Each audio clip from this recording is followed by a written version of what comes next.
love into the family. He pours love into the home, so his love can overflow into the world. I want to spend my life mending broken people. I want to spend my life removing pain. Lord, let my words heal a heart that hurts. I want to spend my life mending broken people, so his love can overflow into the world.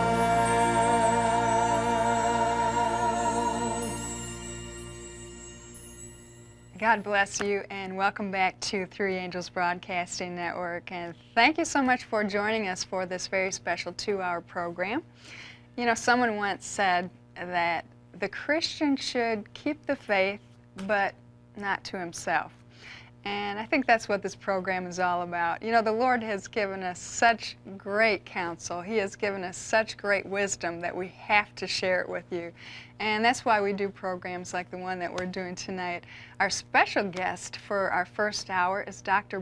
Bernal Baldwin, and he's one of our favorites. He's been coming to 3ABN for quite a number of years now, and let me tell you, the Lord has blessed this man with not only great wisdom, but great spirituality as well. And he is going to be on our first hour, as well as Dr. Walter Thompson. Dr. Walt is favored around here as well. He's the chairman of our board of directors for Three Angels Broadcasting Network. He's going to be on the first hour. In our second hour, we're going to head for the kitchen, and Barbara Kerr is going to be sharing some of her fresh recipes that are right out of her kitchen. She's just developed these, so you'll want to have your pencil and your paper ready to capture these great recipes. So please stay with us. We have a great program planned for you tonight. You know, the Japanese have developed quite a way of dwarfing trees. They can take a cherry tree, a maple tree that normally grows to be quite large and beautiful, and through a process they can make them to where they only grow to be only about 12 or 18 inches in height. And the process that they use to do this is that they take a young tree and they cut off the tap root, or the main root that absorbs the food and the water for the tree. So then the tree is forced to just survive by absorbing a much smaller supply of nourishment through the smaller surface roots. And as a result, the tree is stunted and it's dwarfed. In essence, it survives, but it doesn't thrive. And amazingly, this is the very same scheme that Satan has come up with to rob us of our health, to rob us of our vitality. Most of the things that you find today in the grocery store have been cooked and refined and processed to the point that the natural vitamins and minerals have been lost. And what actually can be found in those brightly colored packages are foodless foods and a lot of empty calories. And as a result, we have so many problems with sickness and disease and weight control in this country, more than we've ever had before. And I have to say that this is definitely not God's plan. We find that in the book of Genesis, that there is absolutely no record of a baby that was born blind, deaf, or deformed, or crippled. And there's not one account of a man or a woman dying of some disease. You know, one of my favorite writers, Ellen White, once wrote these words: "If Adam, at his creation, had not been endowed with 20 times as much vital force as men now have, the race, with their present habits of living in violation of the natural law, would have become extinct." You know, God doesn't want us to just survive. He wants us to thrive. And in order for us to do that, we need to get back to the Word of God, and we need to get back to the garden. We need to get back to the food that the Lord has originally given to each one of us. And that's why we do programs like the one that we're doing tonight. Our Bible text for tonight's program is found in 3 John chapter 1, verse 2, where God says, "Beloved, I wish above all things that you may and be in health, even as your soul prospers." God wants us to thrive, not just spiritually, but mentally and physically as well. So if you're interested in thriving instead of just surviving, please stay with us to find out more about what God says we need to do to prosper and be in health. Let's go to the Lord in prayer.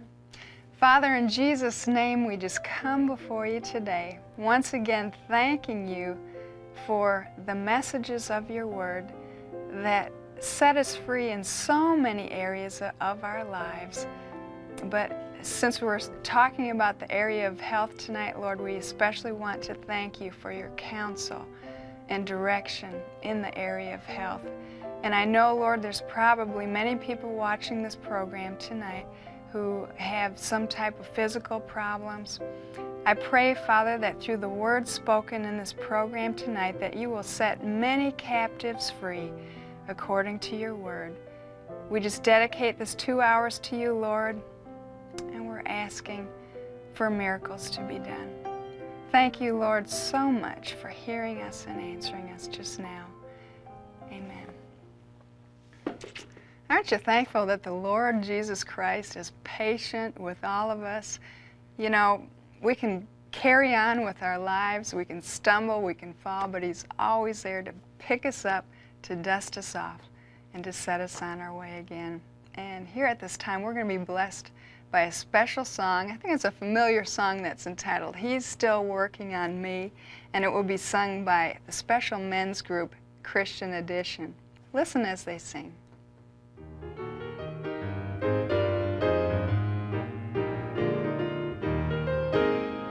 He's still working on me to make me what I ought to be. It took him just a week to make the moon and stars, the sun and the earth and Jupiter and Mars. How loving and patient he must be. He's still working on me. There really ought to be a sign upon my heart. Don't judge me yet, there's an unfinished part. But I'll be perfect just according to his plan, fashioned by the Master's loving hand. He's still working on me to make me what I ought to be.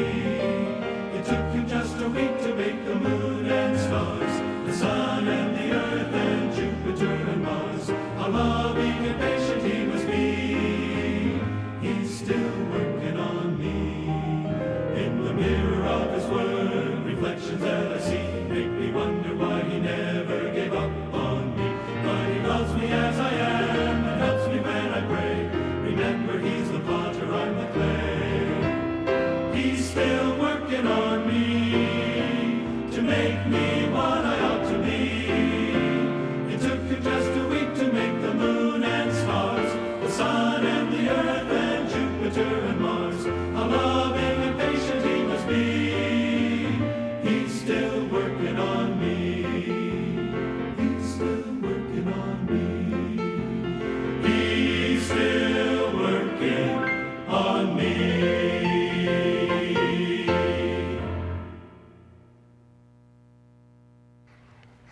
Amen. Amen. Thank He's you. still working on me. Sure is, and they're working on me too, all of us. Well, that was beautiful, but we have something else beautiful here besides you tonight, and that's this beautiful offer that we have. It's a great offer. It sure is. It's the Health and Healing, Journal of Health and Healing. This particular issue, isn't it, going to have a beautiful cover, Linda?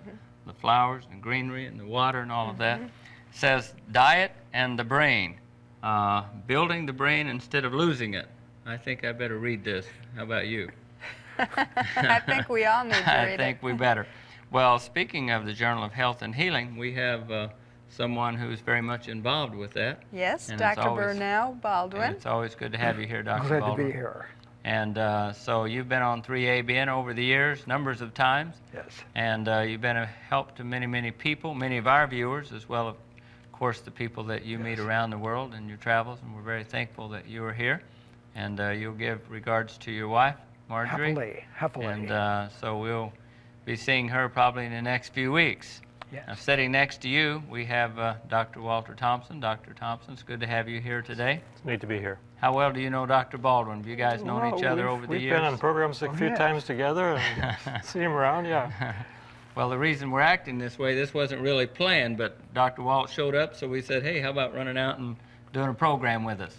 So today he's going to keep you very honest now. You know, you have this surgeon sitting here, so everything you say, he's going to be watching you, listening to you, right? That's excellent. That's what you want. Can you tell us a little bit about this magazine, the Journal of Health and Healing? Yes.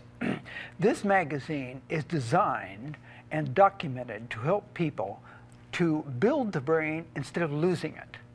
Mm-hmm. Now, we've got brand new information tonight that will explain why millions of people are losing the brain and the mind because the computer is coming apart. We're going to explain how this happens and what to do about it. Okay, well, you can't beat that, right, Linda? That's so good. sometimes I feel like mine's coming apart, you know, because you have so many things going at one time and you forget things. I'm going to get in my question tonight, but we want you to call in for your free offer, Health and Healing magazine. All you have to do is call us at 1-800-752-3226. And also, when you call in, we have people here who would love to pray with you. If you have prayer needs, let us know that we have prayer partners here who some of them are praying that you would call in so they can pray with you. We believe here at 3ABN that there's power in prayer. That's true. And we believe that when you come in the name of the Lord, that great and mighty and marvelous things can happen.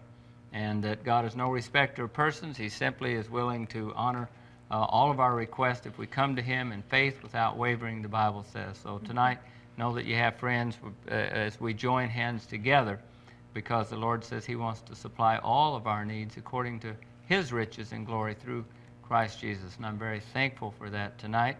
Yes. And thankful to have these men, I can say men of God, on here, because you all have directed your lives and given your lives, submitted and committed to God.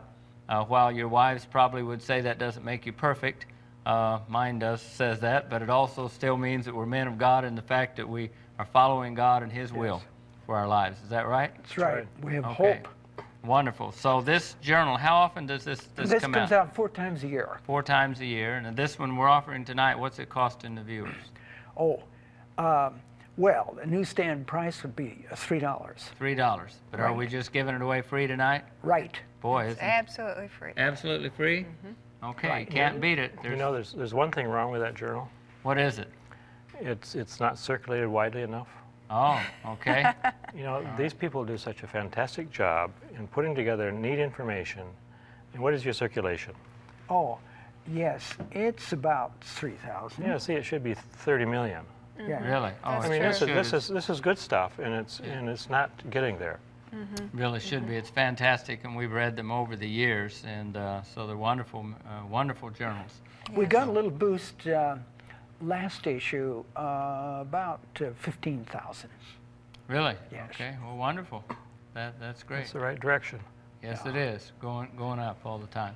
Well, again, we're glad that you're here, and you're going to be talking to us tonight, and Dr. Thompson, of course, also. So tonight, tell us what we want to accomplish. Maybe you can give us an overview before we get there. What are we going to... Certainly. What we want to do tonight is this. We want to explain how to build the brain from inside out instead of losing it. Okay. That's the goal. All right. And we would like to explain how that the stomach and the brain help each other so that the whole person can be alive and be alert, so that the Bible, instead of being fuzzy, will be clear. See, Dr. Baldwin, when I was, for years, and I've read Ellen White's writings, Yes. and I have read in there where she talks about the stomach and the brain being related, Yes. and scientifically, I had no way of proving that. Yes. But you're going to show us how to do that. Oh, yes. Yes. For one thing, there are thousands of living wires called axons, you know, these nerve fibers that go from the stomach up to the brain. So that what we put in the stomach gives feedback up to the brain. And if we put vodka, for instance, into the mouth, then the alcohol in the wine and the beer and the whiskey and the vodka, it stimulates very vigorously the stomach. And then these nerve fibers go back up to the brain, and the bottom of the brain is overstimulated, whereas the top of the brain is neglected. And this shifts the balance of power in the brain so that the lower nature is running the show. And this helps, yes, and this helps explain why a lot of spouses, wives particularly, and children get hurt after a lot of alcohol in the stomach, because the brain is out of balance. Now the lower brain you're talking about Oh yes, the lower brain. is what? Well, that would be like the hypothalamus and the animal centers dealing with sex and with eating and with fighting and with aggression and violence, this kind of thing. So what we put in the stomach has a real effect electronically. Now, something else new. I've got a model of the brain right here, and we'll take off this hat. Okay. The brain's wearing a hat. Yes. And I We'll might take- add to our viewers that if he talks intelligently about the brain, it's because he's a brain scientist. You should know that Yes. as well. Yes. We'll take off this hat, and here is the finest computer in the world, the human brain. Okay? And this frontal lobe here is 6 times bigger than the chimpanzee frontal lobe. 6 times bigger. And this portion of the brain, this is where true love is located, in the front. Really, in the front? Frontal lobe. And when Phineas Gage lost the frontal lobe with a crowbar accident, he lost love for his family. And according to Dr. Harlow, who took care of this man, after this big crowbar lobotomy, he became, it fits with 3ABN, irreverent, irascible, and irresponsible, permanently. And he lost love for his family, he forsook his children, he couldn't hire them anymore on his fancy foreman job on the railway, and he went chasing around California and South America for years because the top of the brain was gone. And you're saying alcohol does the same thing chemically? Gradually. So that even moderate drinking will kill off the little cells in the frontal lobe, and by scanning, you know these new scans, the frontal lobe shrinks. It gets smaller and smaller and smaller until the person, the willpower, steals away. You know, as Shakespeare mentioned about alcohol stealing away the brain. That's right. It's exactly what happens. So when people use alcohol for a number of years, it just steals away, it erodes the frontal lobe of the brain. Now, it gets trickier than that. I'll take this brain out of here, I'll wiggle it. Okay? And there's the chassis. That's what holds it, okay. Yeah, and then we'll divide the brain left and right. You've heard a lot about that. Now, here is the left side of the brain, very important in mathematics. Now here's what's new. All of the neuroendocrine areas, all the areas of the brain inside of here that control the hormones. Now that's what you're calling the lower part of the brain. Yeah, the lower is lower. What we eat goes through the blood. And the blood irritates these neuroendocrine areas, and by measurement, the hormones are put out of balance. That's a very serious thing. And Russian research has shown 1 meal of meat to a dog will stimulate that pituitary gland right there, master gland of the body. So the ketosteroid hormones go up for hours after one meal of meat. So what does that mean? This means that what we eat changes the hormone controls in the brain. See, I was taught that there was a what we call a blood-brain barrier, that Oh, yes. that the stuff that's in the blood, the food and all those things, it can't get into the brain because of this protective. It's true. It's true. Well, then you're telling us something different here. Yes, I had the privilege of teaching brain science in a medical school for some years. This portion of the brain up here is outside of it's outside of that vulnerable zone, so that what we eat will not directly ruin the top of the brain, but it will stimulate the bottom, because the blood-brain barrier doesn't include the neuroendocrine areas. See, that's new to me. I didn't realize that. And that includes all the way around the third ventricle and even down here in the fourth ventricle. So it changes the balance chemically in the brain. So we want to be careful what we put in the stomach. Yeah, the other bit of information that I thought was interesting was when I discovered that some of the same hormones that the brain manufactures and Yes. that control the brain are also made and manufactured in the stomach and control the stomach. Oh, yes. And through the circulation, they can affect Yes. each other, right? Oh, yes. Precisely correct. Another thing that happens, on a bad diet, the false transmitters, precisely tyramine, it raises the blood pressure and it irritates the brain, and it makes. Did you ever see somebody with a real short fuse? Real short fuse. We're not naming any names. Okay, well, what we eat with these false transmitters, they go up here in the brain and they keep us from being patient. Keep us from being patient. Now, my wife needs a long fuse. You know, she needs to be patient and tolerant. And once in a while, I need the same. Glad we're not as other men, huh? And so for 40 years, my wife, Dr. Marjorie, she gives me whole wheat bread. Okay. Whole wheat bread helps the top of the brain to resist Alzheimer's disease. Really? Yes, by measurement. The vitamin E, you see, helps keep your marbles. Better keep me on that, Linda. Vitamin Whereas E and whole wheat. I teach our students at Wildwood Lifestyle Center and Hospital. I teach our students the best nutrition in a donut is the hole in the middle. Yeah, that's true. Yes, and in even parts of our noble country, even the hole is full of smog. That's true. So be careful of stuff like donuts. See, it can. Now, something else that's real new and really quite serious is this.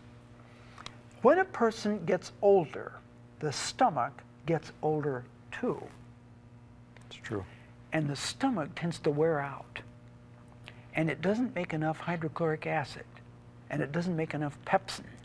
So that a normal diet in an affluent country like Western Europe, Switzerland, England, Northern Europe, Australia, United States, South Africa, and many other places where the economy is in pretty good shape. They may have an excellent diet and they may get all the vitamins, but the vitamins aren't getting in the blood because the stomach is over the hill. Now that is new information. And this helps explain a lot of dementia. The brain just gradually loses its edge, loses its memory, and loses capacity because the vitamins aren't getting in the blood because the stomach is worn out. So even though you may be eating the proper diet, Yes, that's scary. that's right. So That's what right. can you do about it? Quite a bit. We need to find this out early, and what we can do about it is this. We need to take care of the stomach because it says right here in the Bible, the body is one. You know, in 1 Corinthians 12:12, the body is one. And the Lord wants us to honor the weaker members of the body so that one part of the body can rejoice with the others. like it mentions in 1 Corinthians 12. Now Galen, hundreds centuries ago, Galen taught the principle of sympathy of the body, one part of the body sympathizing with another. And now we know that this is true in the Bible. Hundreds of years before Galen put this right in 1 Corinthians 12. The body is one. So what we do to the stomach comes back on the brain. That's the... And this aging process of the stomach you were talking about isn't an obligate thing. I mean, it's due to lifestyle largely too, isn't it? Yeah, it's very much involved. But when we put things like alcohol, and that changes into acid aldehyde, this is hard on the stomach and tends to wear it out. And if you study on this matter, you find out that atrophy of the stomach is commonly seen in people who use too much alcohol. It's a real problem. Let me ask you a question. This Certainly. is going to be a very touchy question, probably. There's so many differences of opinion, especially in the Christian world. But I hear many times people tell me that it's biblical that they take some alcohol every day because it's good for your stomach. Yes. Yes. Is that true, or Not isn't it stomach. true? It is true, just like the Harvard Health Letter says, that a little bit of alcohol will reduce atherosclerosis. It's a fact. But the side effects of this is this, that while you're tranquilizing the body and helping the liver to deal with cholesterol, you're losing chips in the frontal lobe of the brain. So the 3BN goes over your head instead of reaching your heart. Serious business. Another thing, if you listen to 3ABN, you not only hear theory, you learn that God is so loving and so kind, we can trust him. That's right. And when you trust a loving Heavenly Father, you don't need alcohol. Okay. You see, So and you're this suggesting, harmonizes. as far as Christians, because there are some churches that use it in communion and they use it all the time. I mean, you're suggesting here to me that there is no moderate amount. You're suggesting abstinence from alcohol. If someone said, where do you stand? Is that what you would say, period? Oh yes, I would go to Proverbs 20 and 23. Proverbs 20. Wine is a mocker, strong drink is raging. It rages in the stomach, and it wears out the stomach. And when the stomach is over the hill, the brain is not far behind. You see? Okay. We had a pathologist at medical school when I was in school who studied autopsied brains. Yes. And you know Dr. Corville. Corville. And he checked brains after people died and reported completely what you were saying here a little bit ago, that the frontal lobe atrophies, the brain atrophies, and apparently every drink of alcohol destroys some brain cells. Problems. Real problems. Now, another thing that we can do to help the body to be healthier is we studied 500 animals at Loma Linda University, and I designed a little a stress machine, a quantitative stress machine for these animals, and it was a cage. And we would weigh the animal precisely, and we'd put them in the cage, and we'd restrain the cage so the space was less, and we could produce erosions in the stomach in 48 hours with stress. Ulcers. You know, straight in the line of ulcers. And here's what we discovered. Have you heard of black pepper? Yes. Black pepper, it will gradually ruin the stomach. And for the same stress, black pepper puts more holes in the stomach. I believe it. It's hot stuff. And people don't realize it. They don't realize that black pepper has piperidine in it, the same chemical that's in tobacco smoke. Is that right? And so my wife, she never puts black pepper on the table because she wants not only my stomach, but she wants my mind to be kind, you see, and sympathetic and loving instead of, you know, instead of brisk and rough. I have enough troubles with the best diet in the county. Really. Well, you talked about the effects of alcohol on the Yes. brain. How about just a plain old junk food diet? Is Watch that out, gonna man, is that gonna affect the brain? Oh, yes. And here's the way it does it. Take bread, for instance. Whole wheat bread has vitamin B6 in it. It's an expensive vitamin. And enriched bread in the grocery store, they add a fair amount of B1. It's cheap. B6, skimpy skimp. B6 helps the brain make electronic breaks, GABA, so that self-control is improved. And so my wife, she gives me whole wheat bread. She thinks I need it. And I do. So if I give it to Linda, she'll quit beating me? That's right. I think She won't start. So these natural, simple things that we can do can help. Now, in our experiments at Loma Linda University, we could not, you know, double-blind studies. Right. We could not hide from the technicians which animals were on which diet, because on the junk food diet, the animals would bite. Really? On the good diet, they like to be petted. Huh. Really. That's Is amazing. that like mice? These were volunteer rats. Volunteer rats? Huh? Yes, Okay. we treated them well. Yes, so diet makes a real difference.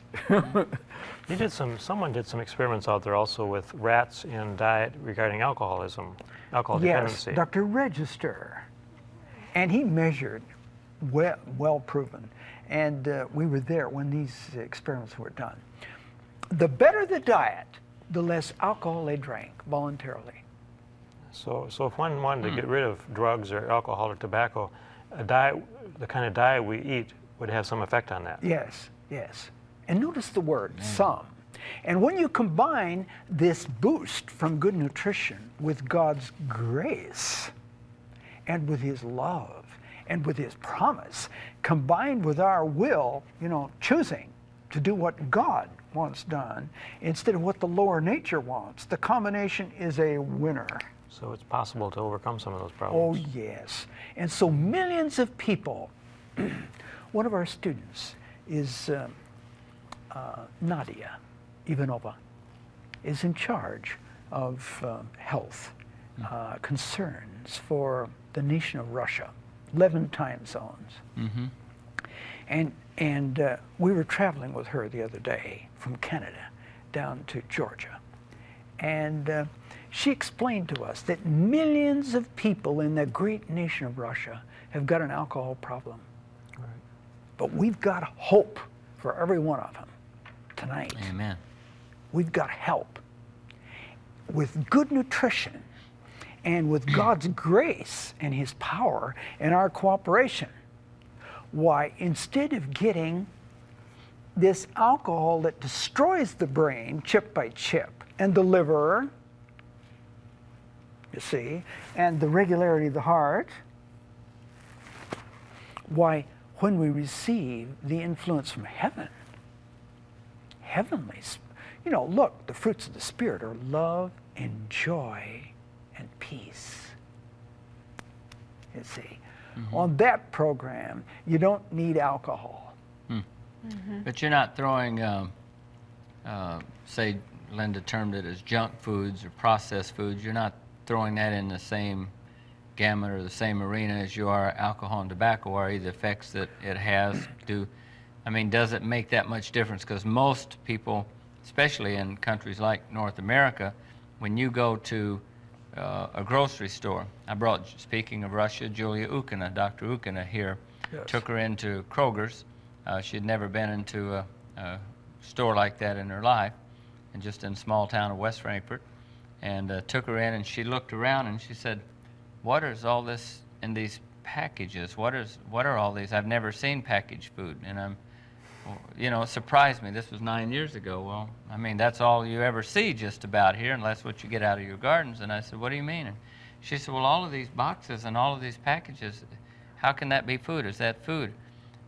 There's very little processed food in Russia and some of these third world countries. Yes. But I'm told that processed food, most of that has things in it that's not good for you.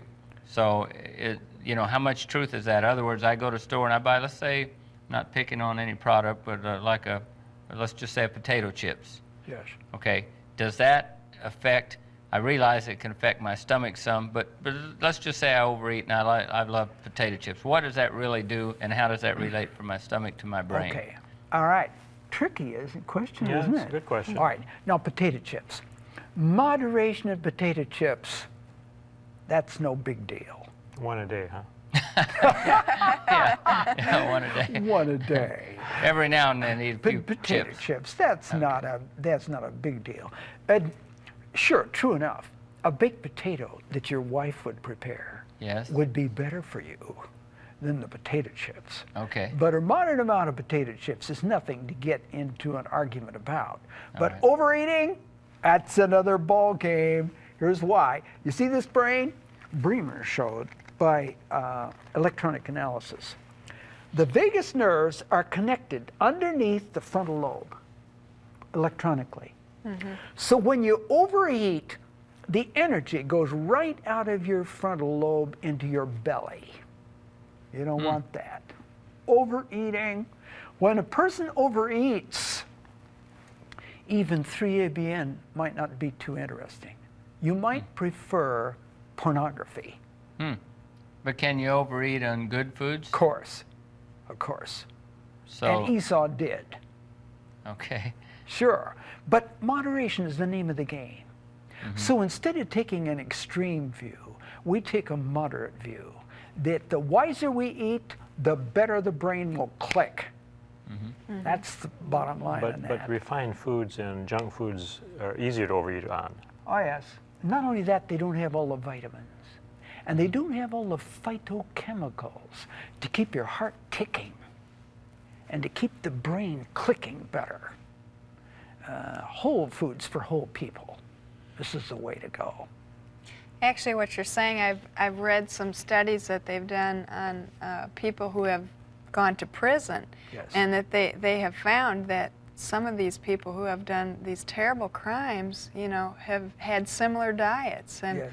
their diets, a lot of them were either on drugs, alcohol, but also on junk food as well. It makes a difference, really does. Mm-hmm. Now, in preparation for this talk tonight, I take these matters seriously. I get on my, I've got here's the latest. You have it with you, a laptop, yes. huh? Yes. Here's the latest IBM laptop with 17 billion chips, 17 billion in the hard Till drive. tomorrow. Yes. Tomorrow, and then they have a new one. Yes, they have a new one This then. latest. And that thing, it purrs along at 700 million per second.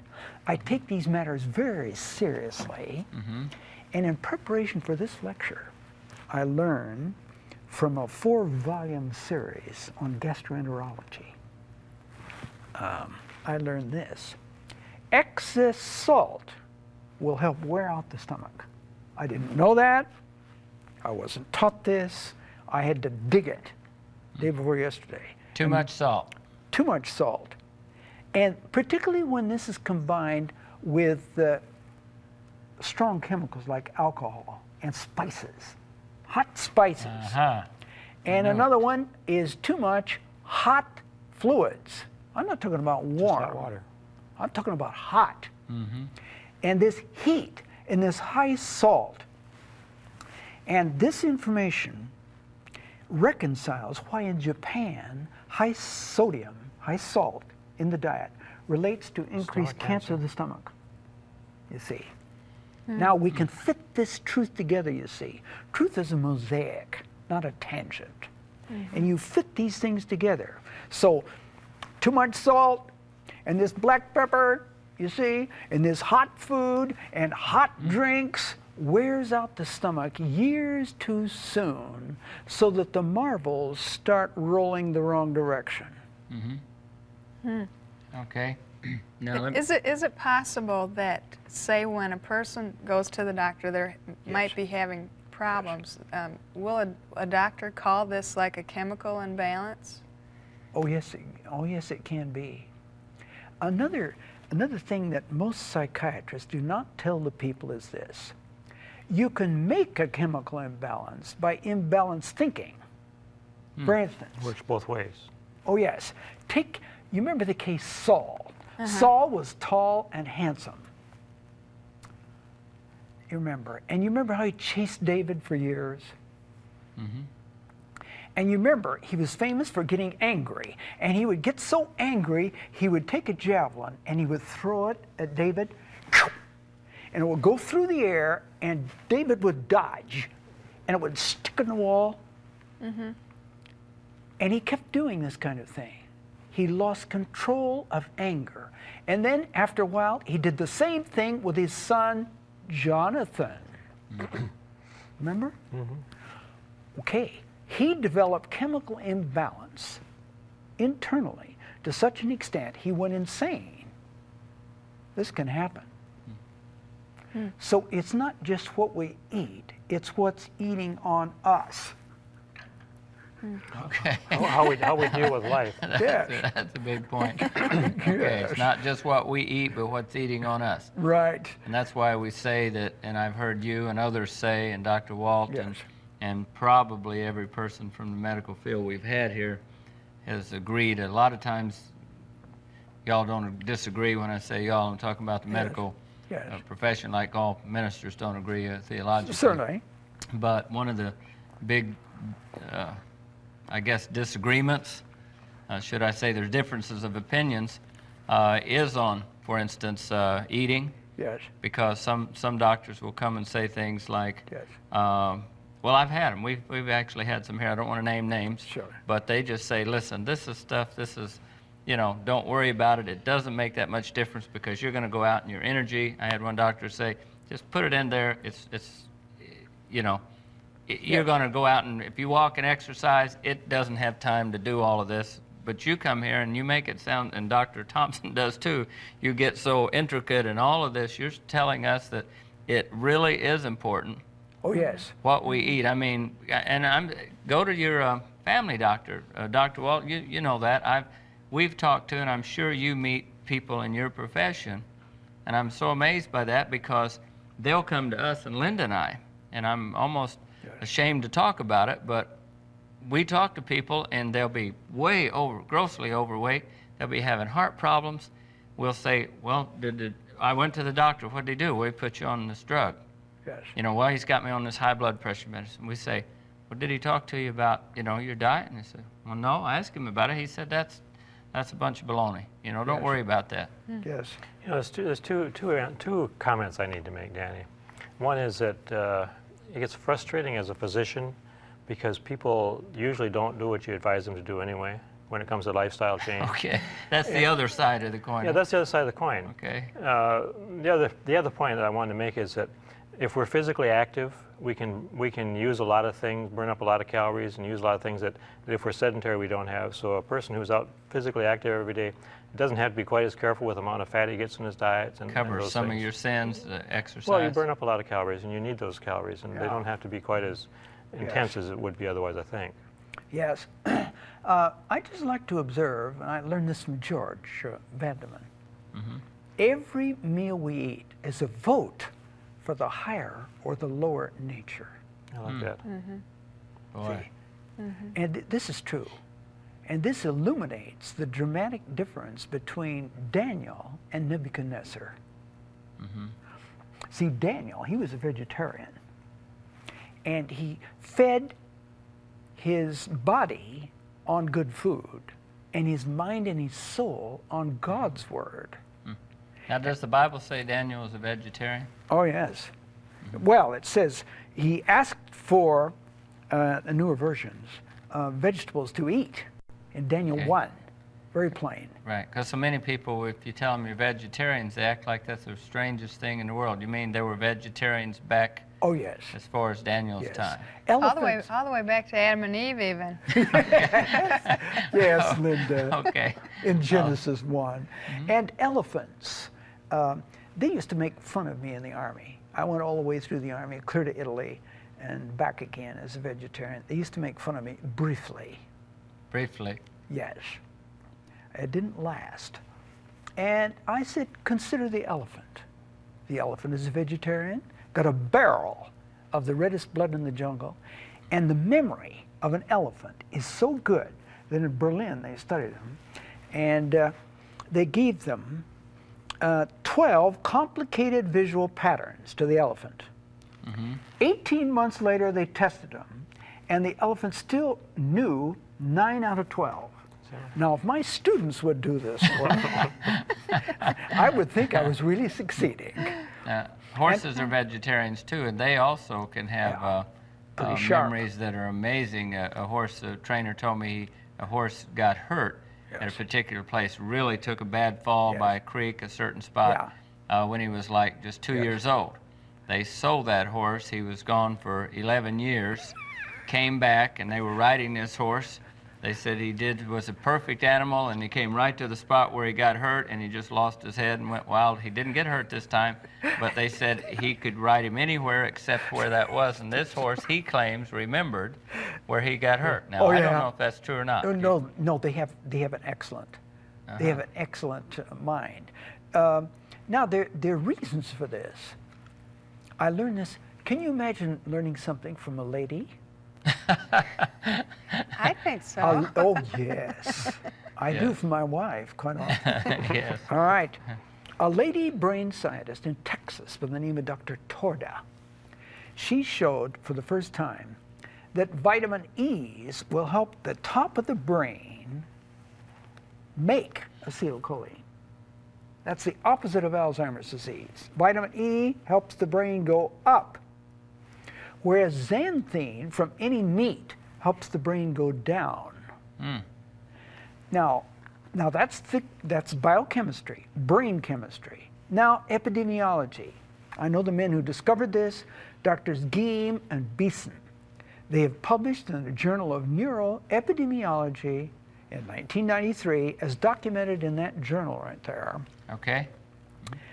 That there's 2.4 to 2.9 times the dementia in Seventh-day Adventists who eat a lot of meat. How about that? So instead of discussing theory, philosophy, tangents, we're talking sense. We're talking cutting-edge brain science. That what we eat can make a difference in the brain.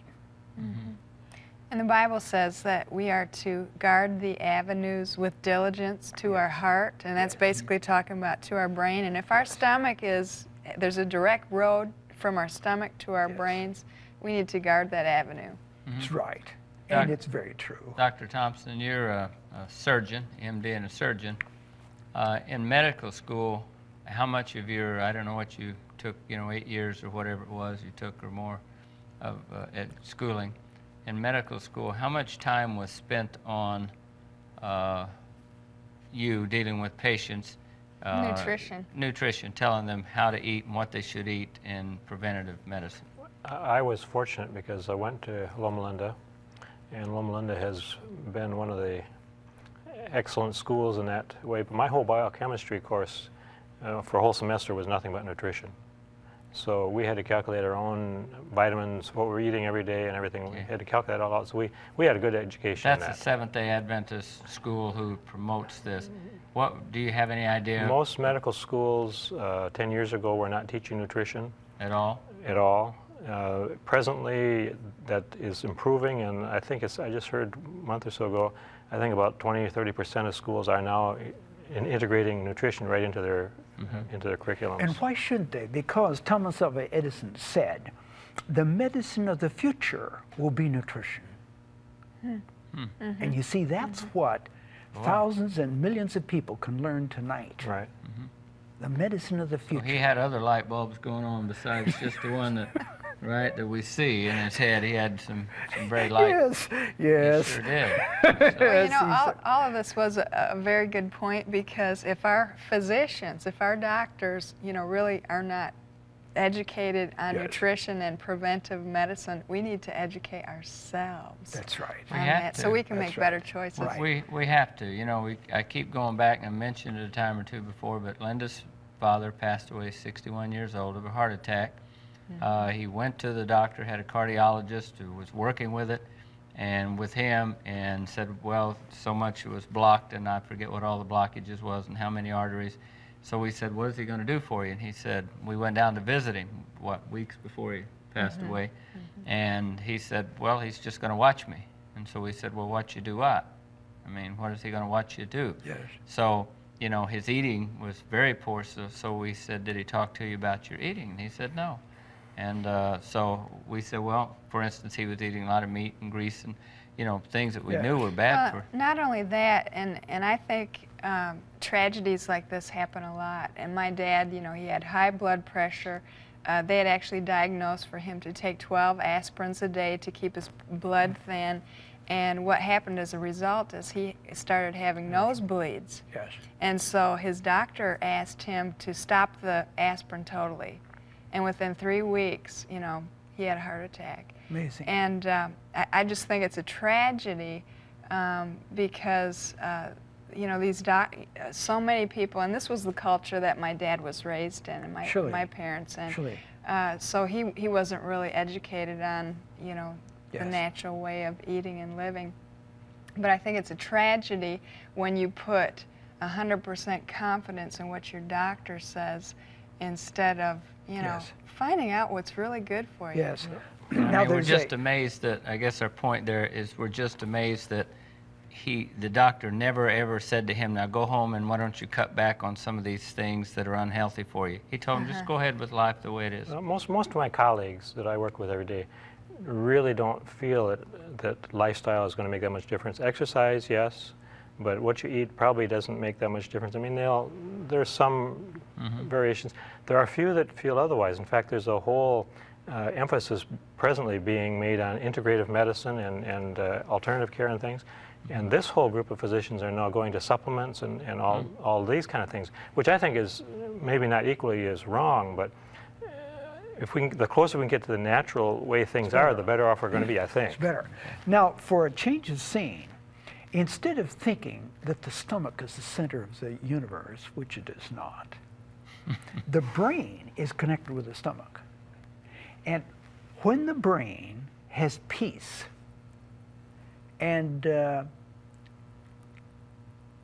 joy and truth, this peace through the nerves down to the stomach thrives on peace of mind. Whereas big stress, say, if the boss is on the back, you have a guilty conscience, the government is after your purse, the neighbors are after your belongings, and you got stress, the stomach can be in a knot, and this can really make trouble. So that instead of the abundant life just being one thing, the abundant life is a program and a relationship to God vertically and to the environment horizontally, so that we have internal peace, internal peace of heart. And when this happens, why the liver will chew up cholesterol and change it into bile salts and get rid of it, you see. So that we don't need alcohol to help the liver, we have peace of mind to help the liver. I recently went to a great big medical conference out west, and the man said this, why, you Seventh-day Adventists don't need alcohol, see? And he's right. You know, for a real Adventist, if you're a real Christian, you're walking in the light, you're walking in God's law, and God's grace is with you, you see, you cooperate with God, then you don't need alcohol. Wine is a mocker, strong drink is raging. And the better the nutrition, the better the peace of mind, the better the health. Hey, I've got to ask you a question, though, because Christians also get stressed out sometimes and get put Yes. through some really difficult situations. Lion's den. Right, okay. So how does that fit into your picture of peace? Yes. Well, we need to develop such a trust in God that we have peace even in trouble. And this is progressive. Right, We all have right. stress, and we're going to have more of it. And God's promises need to be personal instead of theoretical. Okay. And actually, all the stresses that we go through from day to day, you know, the Lord is just allowing our trust in Him to grow. That's right. It's just like something happens, He says, are you going to trust me in this one? Yes. And then 3 weeks later, something else happens. Are you going to trust me in this one? And through it all, He's just building our How do you trust. learn to trust Him, Linda? Well, I think when you look back and you see that God took care of it all anyway, without the worry, without the stress of it, Without your help? without my help. He did it. He did it on his own. He did it without me. He brought us through that. Yes. I think a lot of people haven't experienced that, and until you've experienced God doing that for you, you can't believe it. Yes. So I think we have to, at some point, we have to make up our mind and test God and say, does it really work? Good. And once we've experienced it a few times, then yes, we can begin to believe that and expect things from Him. But until you've done that, I mean, all you're saying is theory. That's true. Wonderful. Well, our time is just about gone this first hour, and thank you for bringing that around while we're putting so much emphasis on the physical. Of course, I love the way you always do it. He always brings God, the Creator God, into right. this whole picture, but to remind us of the spiritual, how much more important it is to have that relationship with the Lord Jesus Christ. For those of you just joining us, if you call in our number, 1-800-752-3226, we have this complimentary offer of Health and Healing, the Journal of Health and Healing tonight. It's this issue is Diet and the Brain, building the brain instead of losing it. And so all you have to do is call us at 1-800-752-3226, and if you need that peace of mind, call and ask someone to pray with you on the same line. Now, we're going to have to take a short break, and after that, you're going to be doing what? We're heading for the kitchen. You're going to be going to the kitchen. We've been talking about eating and how to take care of our bodies, but you have a special guest with you, Yes, Barbara Kerr. Barbara Kerr. And she has some brand new recipes to share with us. Wonderful. So maybe we'll get to try that out a little bit later and make Oh, sure yeah. we eat the right. You all can be the taste testers. Fascinating. Sounds good. Dr. Baldwin, Dr. Thompson, thank you for being Yes. here Thank you. this evening. For those of you at home, don't go away. We're just taking a short break, and we'll be right back in just a moment.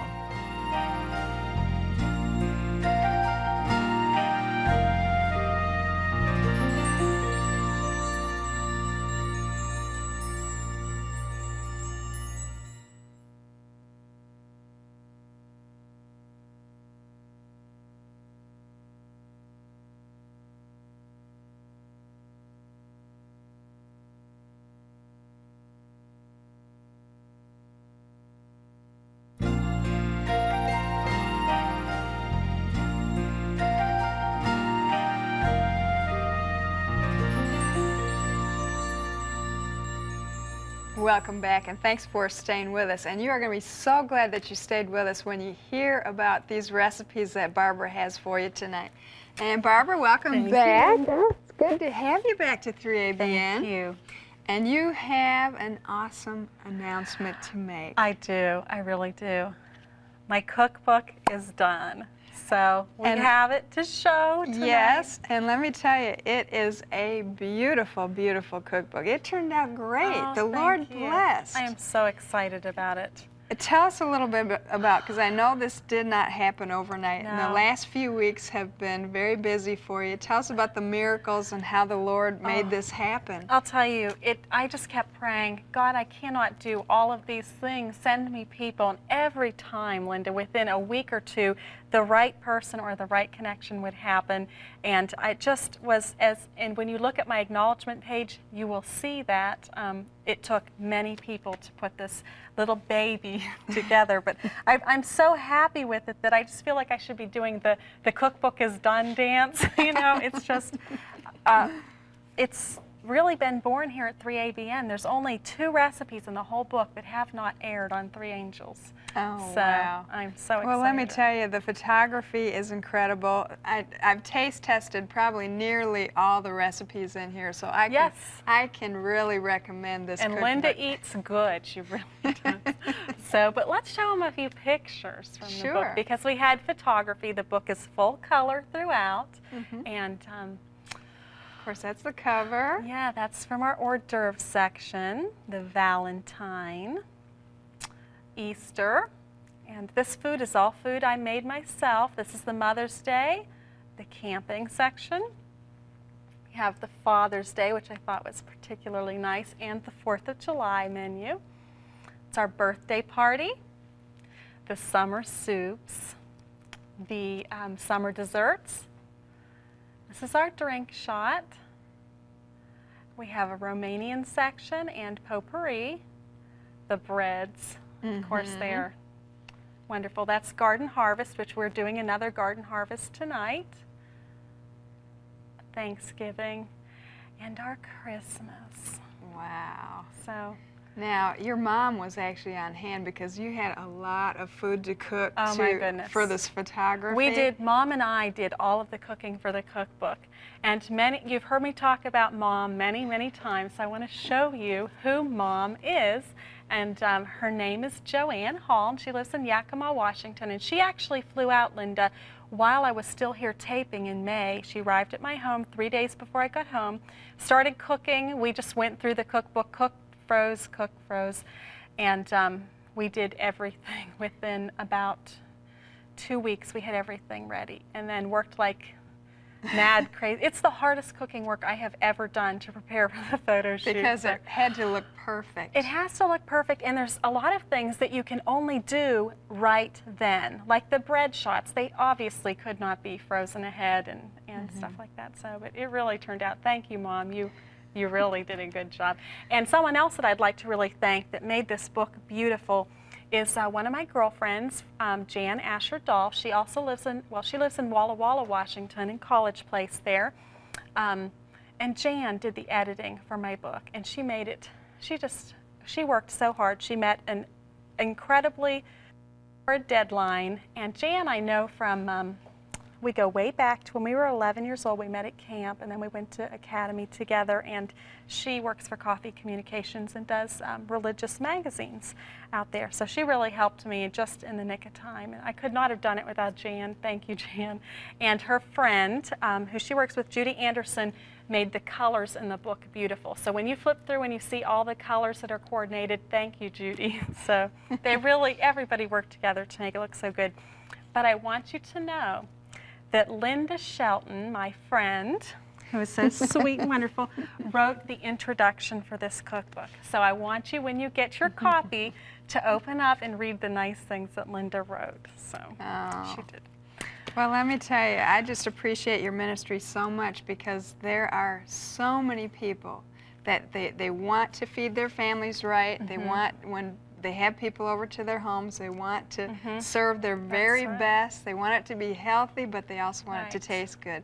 And the Lord has given you a marvelous ministry of developing recipes that do that. I really want I want people to know that health food does not have to taste bad or look bad. It's beautiful, and it can taste wonderful. So I am really pleased with the way it turned out. Well, and I'm sorry, I want to give you this copy. This is for you. Thank you, thank you, thank you. You know, and I will cherish this. Well, and let me tell you, I use Barbara Kerr's recipes. She's so sweet. But at this time, I'm going to give you the opportunity to enjoy her recipes too, and we'll put her address up on the screen. And if you would like to find out more about acquiring one of these cookbooks, tell us the price and the postage. Sure, the price is $18.95 and the shipping is $4.50. Okay. So you can write to Barbara at Taste of Health, P.O. Box 38, Gaston, South Carolina, 29053. And her phone number is 803-936-1714. And you can also contact her on the web and just tell her how good these recipes taste at www.tasteofhealth.net. And if you would like to download an order form on her website, you may do so. And if you are not able to grab your pencil and your paper fast enough, we will be putting her address up at the end of this program. So, Barbara, what are we starting with tonight? We are doing another garden harvest menu, which is going to go into the next cookbook, which I'm already working on. So that's good. And I'll tell you, these recipes I really think are knockouts. And have you? Our lineup for tonight is a lima bean hummus with sesame crisps. These two are Mom recipes, so thank you, Mom. Manicotti Primavera, an herb roasted corn on the cob, tomato and cucumber salad. We're doing a toasted pecan carrot bundt cake, which is really a winner. I like that one. A cream cheese icing, which isn't really made out of cream cheese, of course, and strawberry floats. Everything that you can find in your garden and from your cupboards a little bit. And I really think you're going to like these, Linda. I'm sure I will. You haven't made anything yet that I've disliked, so. And that's good to know. So thank you, I appreciate that. On the lima bean hummus, which is the first thing we're going to make, this is a recipe, this and the Sesame Crisps, that when Mom came to visit last month, she made these for me. Now these are variations. The ones that the crisps we had were deep fat fried, and they had, a few things I wanted to make a little healthier. So this is a version or variation of her recipes. So, okay. But it's really good. So for the lima bean, we're going to read those ingredients for you now. You're going to need 2 10-ounce boxes of frozen baby lima beans, 1 large onion chopped, 5 medium cloves of garlic mashed, 1 1/4 teaspoon salt divided, 2 cups of water, 1/4 cup fresh cilantro chopped, 1/4 cup fresh parsley chopped, 1 teaspoon ground cumin, 1/4 teaspoon cayenne, 3 tablespoons fresh lime juice, 2 tablespoons extra virgin olive oil, 2 tablespoons of fresh dill chopped or 1 teaspoon dried, and 2 tablespoons of fresh mint chopped or a few drops of extract. So there's a lot of ingredients, but it's going to be worth it. Ooh, okay, sounds good. Now I have Linda over here because she's going to do most of our stirring and cooking tonight. So go ahead and turn on our burner over there. The first thing we're going to do is put the lima beans, which is the 2 10-ounce boxes. You can just turn it on high. Put our 2 cups of water and our 2 boxes of lima beans, which comes to just under 4 cups. So if you grow lima beans, that's how much you'll need. Okay.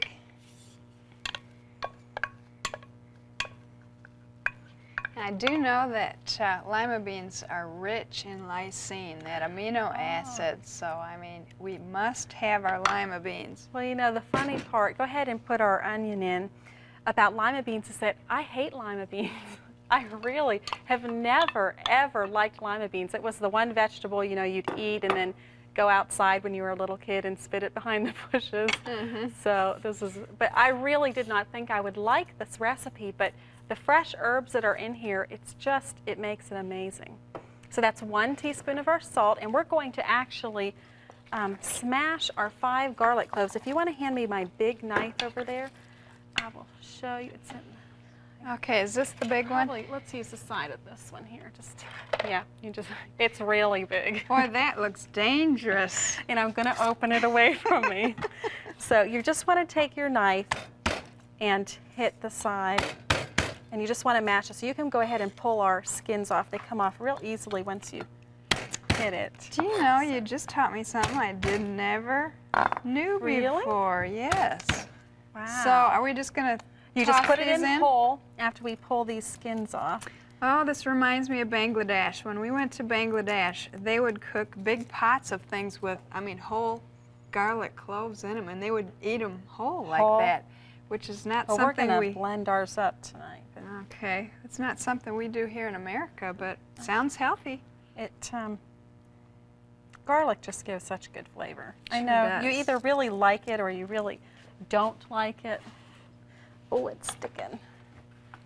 Okay, and you just want to bring that to a boil, and you're going to cover that, although we don't have our lid, and you're going to cook that until the lima beans are soft, about 8 to 10 minutes.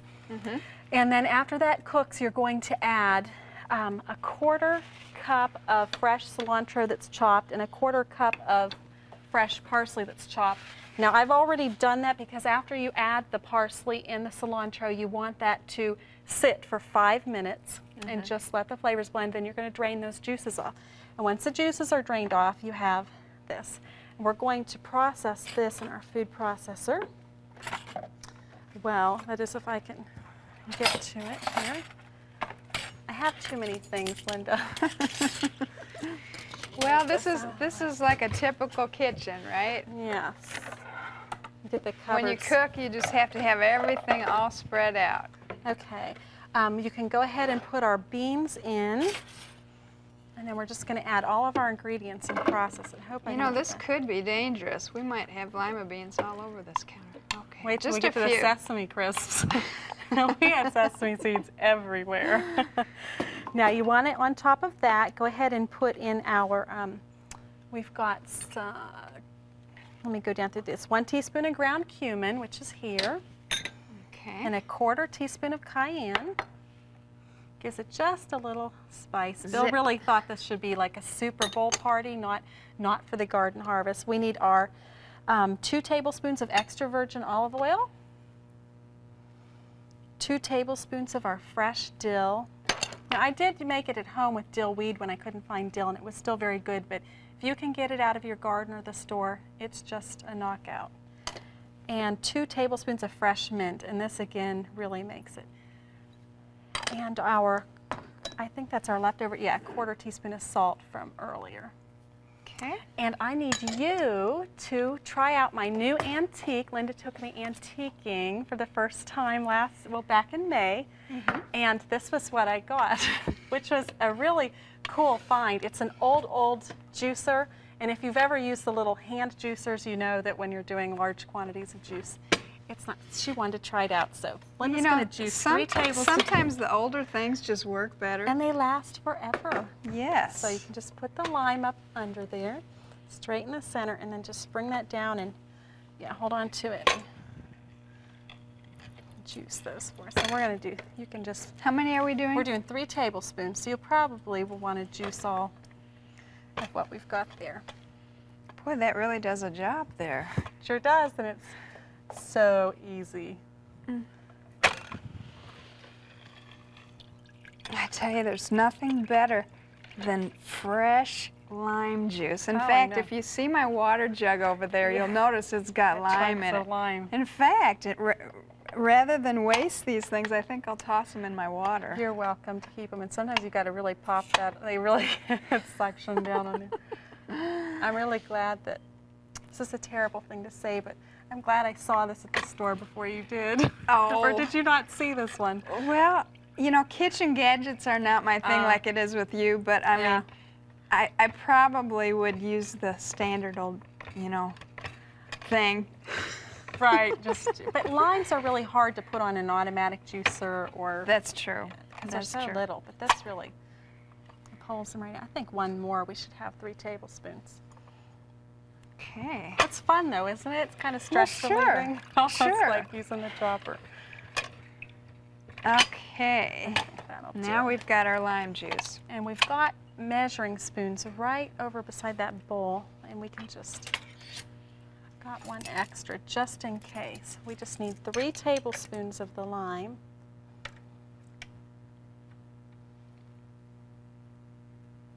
And we'll put the extra in your water. Okay? Yeah. All right, now all we need to do is process this till it's smooth.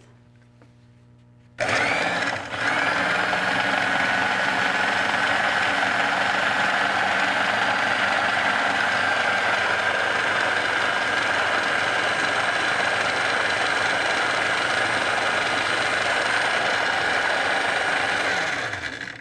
think that looks good. And we'll put it right into our bowl. You know, this isn't something that people would normally and typically think to make a dip out of. No.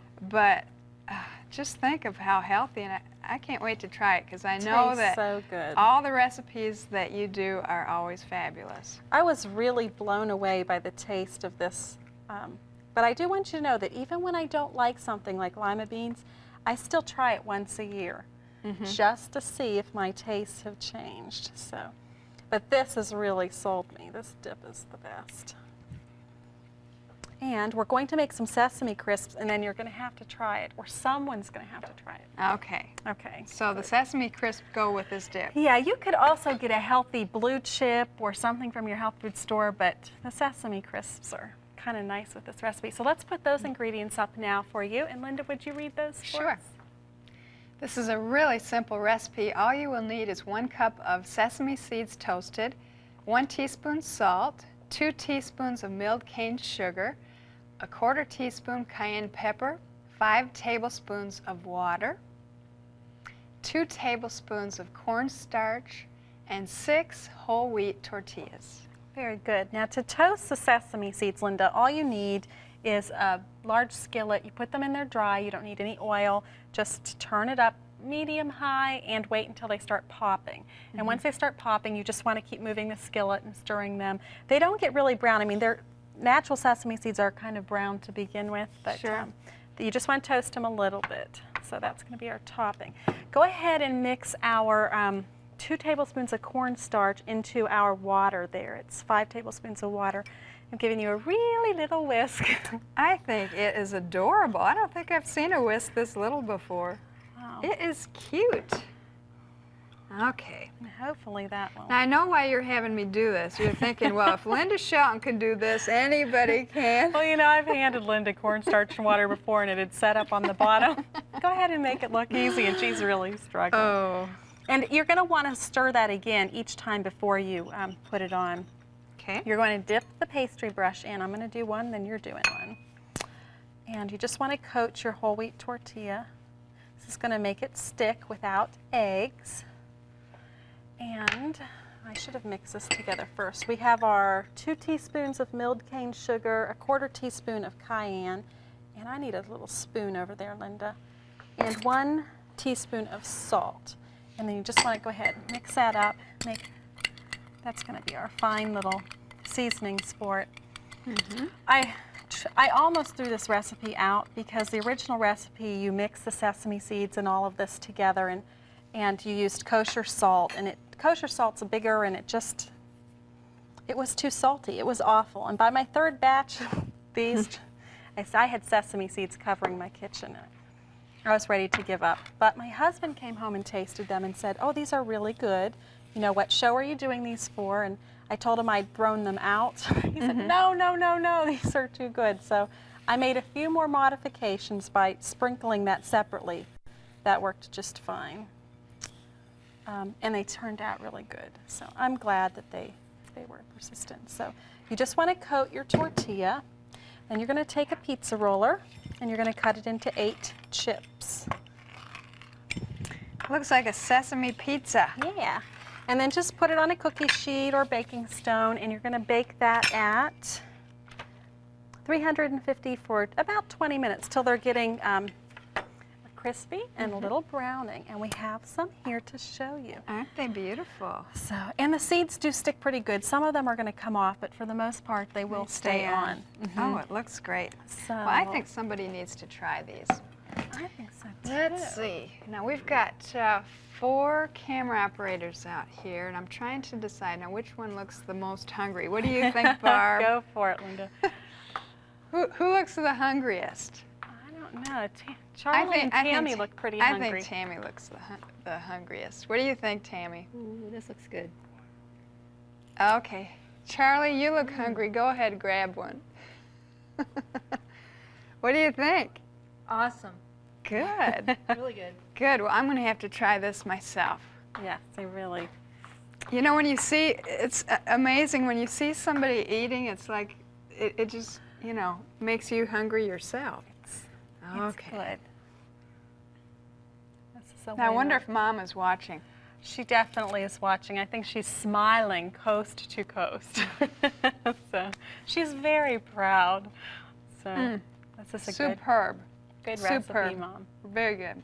So our Well, what's- next recipe is this was our appetizer. It's our main course, which is a Manicotti Primavera, which is just a fancy name for a vegetable manicotti. So, and that's a good one too. You're going to need 1 8-ounce box of manicotti noodles, 2 to 3 tablespoons of olive oil, 1 onion chopped, 1 yellow summer squash chopped, 1 carrot peeled and chopped, 1 cup of broccoli chopped, 1 portobello mushroom chopped, 2 teaspoons of salt, 1 cup tomato cubed, 1/8 cup fresh basil, 1/2 pound extra firm tofu drained and mashed, 1 tablespoon Bill's Best chickenish seasoning, and 3 tablespoons of vegetables. You're also going to need 1 2-pound, 13-ounce jar of ragu 7-herb spaghetti sauce, and some Parmesan or mozzarella style veggie shreds by Galaxy Foods. This is a great recipe if you're having company over or you're having some big affair at your home. It's a great recipe And the for neat that. thing is, if you really don't like stuffing manicotti noodles, you can just make it into a lasagna and put it in between the lasagna noodles and make it simpler. So, and it's all things from your garden, so it just tastes so good. Now, Linda, you've got some olive oil there. Go ahead and pour in about between 2 and 3 tablespoons. Our pan is hot. And we're just going to have, that looks good. Go ahead and add our onion. This is just 1 medium onion, and you want it for manicotti chopped pretty fine because you want that to be able to fill the noodle without too much trouble. And we're going to do our carrots. And you want to saute that till it's just tender. But let's go ahead and put all of our veggies in and get them all sauteed. We've got 1 yellow summer squash. And that's just a medium small one, because I know summer squash and zucchini, if you wanted to interchange, zucchini would be fine, but they can get very large. You just want something about 6 or 7 inches long. And our 1 portobello mushroom. Boy, this is going to have a lot of color. Oh, and our 2 teaspoons of salt.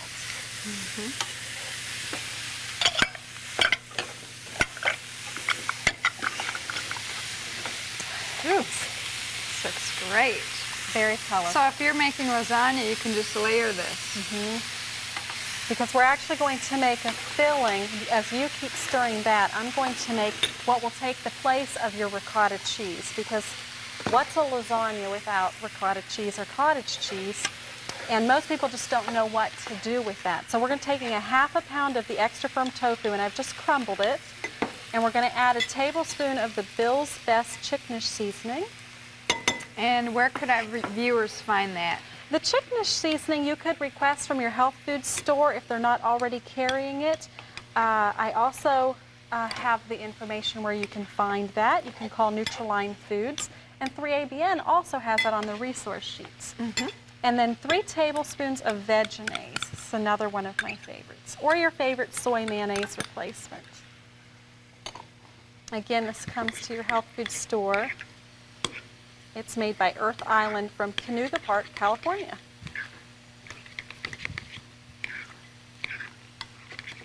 Now that's a simpler, much healthier substitute for cottage cheese. Instead of your 3 eggs and all of that. Now, while you're still sauteing, I'm going to take 1 cup of a really nice vine-ripened tomato, and I love the summertime because of the tomatoes are actually ripe. And the secret ingredient, which is a tablespoon, or maybe 2 tablespoons, let's see, yeah, 2 tablespoons of fresh basil. Ooh. Oh, it is so good.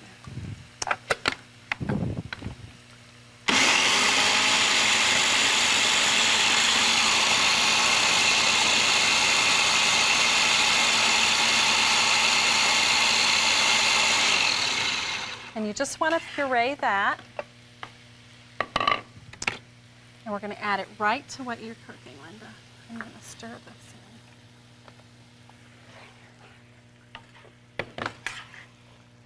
in. Now, you're going to have to explain this to me, Barbara, because you said that you, put this recipe together in one try.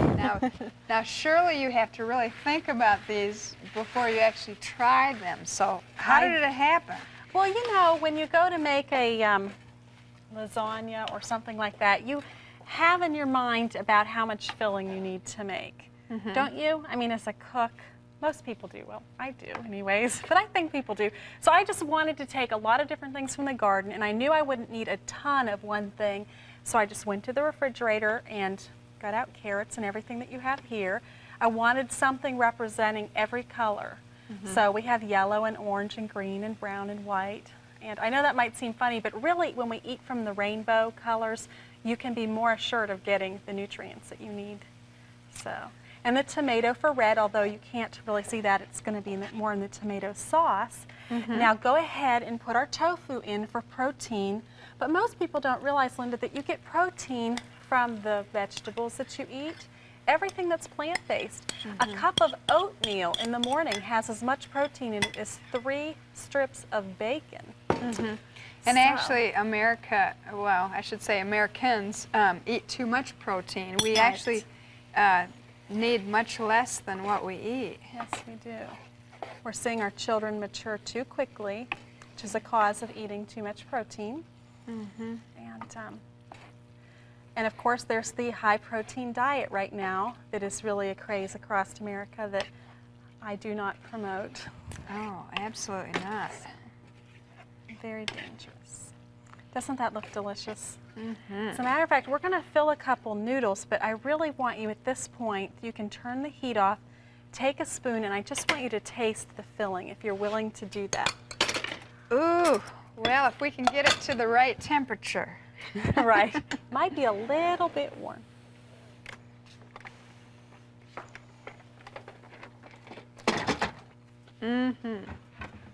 That is wonderful.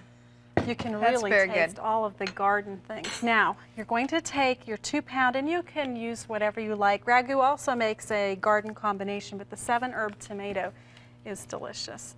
And we're going to pour half on the bottom.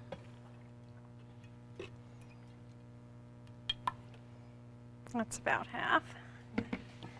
And, okay, we're going to layer our noodles. We're not going to do the whole thing, Linda, but we'll do a few. You need a spoon, too.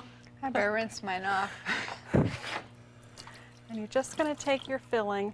Oh, for the noodles, you're going to prepare it the way the box says, except cook it at least 2 minutes less than what it calls for, because if you cook it the full 6 to 8 minutes, it's going to, let's see, we need to do these like this. They're going to be too mushy and they're going to break down the center. But if that happens, just pull it all the way open. I'm sorry, I'm kind of in your way. You know what's great about this is you can make this ahead of time, stick it in the refrigerator, and then when it's time to eat, just put it in the oven. Well, this is what I do for Sabbath. I like to make up lasagna or manicotti or something like that, or I use the minute meat by the Bill's Best people, make a nice dish, and then pop it in the oven on Sabbath. Actually, in the Bible, it talks about Friday as being preparation day. And what a lot of people don't realize about Seventh-day Adventists, we still, look at Fridays as being the preparation day for the Sabbath. And that's when we will get our shopping done, we'll get our houses cleaned, we'll get our food prepared. So get our kids clean. Right. So on Sabbath, we can just really enjoy the day. We can concentrate on spiritual things. We can concentrate on enjoying one another as a family and really celebrate the Sabbath the way the Lord intended. That's right. This is a great Sabbath dish. And don't you find people that don't have Sabbath rest, that work 7 days a week? They're stressed. They are very stressed. And I'm sure that Dr. Baldwin would agree that, their stomachs are probably paying a consequence somewhere for the extra stress that they're working is causing too. Well, in fact, history, I know it was quite some time back in France, they decided to have like a 10-day work week, and they discovered that it caused a lot of mental illness. I mean, people just could not handle that. The Lord is the one who set up a 7-day seven-day week, and 6 days is for work and 1 day is for rest. And our bodies just have to have it that way. In Isaiah 58, it's one of my favorite chapters in the whole Bible. It talks about the fast that God has ordained. And I went through a juice fasting several years ago when I was trying to heal myself from Crohn's disease. And in the Bible, in that chapter, it talks about fasting not for strife, but for good things, to bring about a spiritual closeness with the Lord. And that when you do that, that God will cause many wonderful blessings to come upon you. And it's just, and at the very last 2 verses are about the Sabbath. And I just think how neat everything is tied together and how important that is. And I love that chapter of the Bible. So, well, Linda, I think we've got our manicotti done. You're just going to fill this up, and we'll just put a couple noodles here so you get the idea. And then you take your sauce and you finish putting this over the top, and you're going to bake this at 350 for 30 minutes because really your filling is cooked already. Sure. So you want to bake this and then take it out and sprinkle. Let me spread this out just a little. After this bakes and gets a bubbly, then you're going to take it out and sprinkle some veggie shreds, and I'll give you the wrapper. Can you want to show that? Sure. You can get a mixture of the 2 cheeses, or you can just get mozzarella or cheddar, whatever, and just sprinkle on. And we have a finished one to show. Yes, we do. And you'll just bake this for an additional 10 minutes. Now, doesn't this look fabulous? Ooh, that looks great.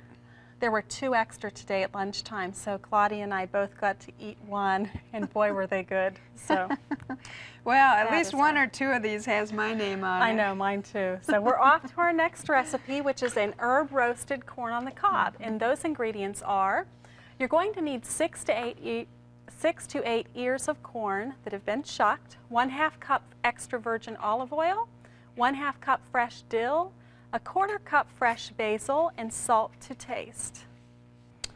Now again, we're using 2 of my fresh favorite herbs, dill and basil. You really can't go wrong. So we're going to blend them into just a thin marinade almost. And that's our 1/2 cup of extra virgin olive oil. Let me ask you this, Barbara. Why do you choose olive oil as opposed to other oils?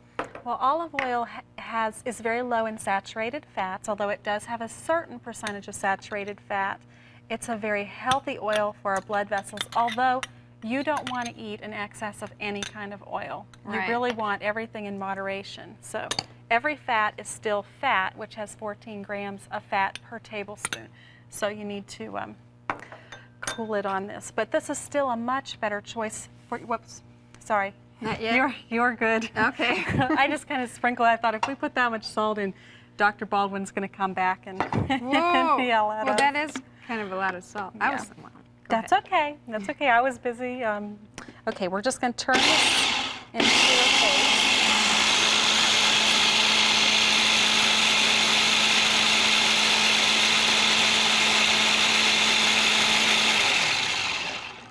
And now you're going to spoon it over our corn. So this is kind of your alternative to like Butter. margarine. Butter and margarine.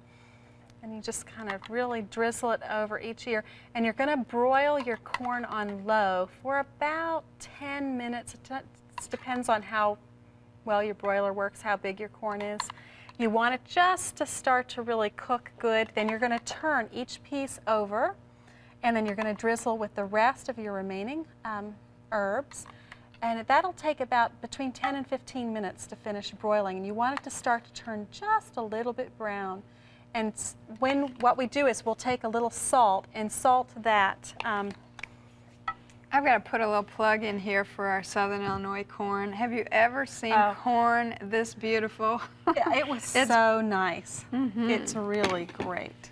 Okay. And then you just So- want to just. So you don't want to add the salt to the oil? I wouldn't, because it would be, it would take too many experiments to figure out what's right. I'd rather just give a little sprinkle. You know how you do with corn. Sure. So, and we have a finished one under the counter for you. We can show.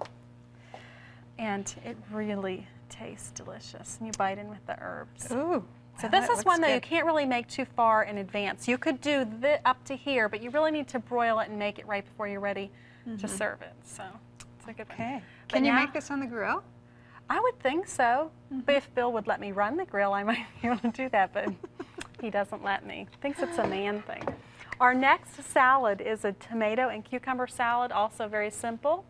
And Linda, will you read the ingredients? Sure. You will need 3 cups of tomatoes cubed, 3 cups of cucumbers peeled and cubed, 1/3 of a cup veggies, 4 teaspoons of milled cane sugar.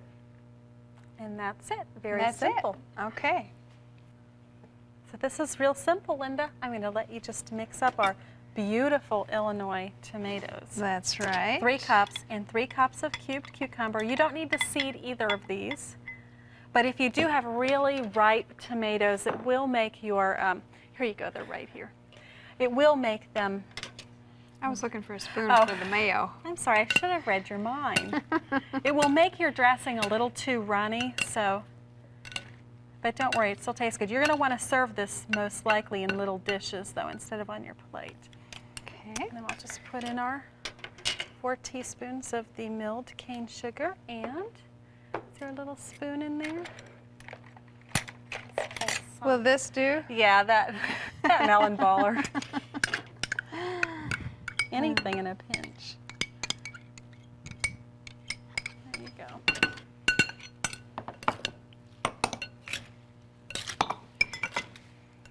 Actually, what you put together is like a whole menu. And Yes. when you have the manicotti sitting on the table with the tomatoes and the cucumber salad and the corn on the cob, let me What tell is you. better than during the summer when the garden vegetables are Sure. fresh? Or you can go to your farmer's market. We have a great one in Columbia, South Carolina, farmer's market, where you can just get everything. I mean, it tastes so much better than in the winter.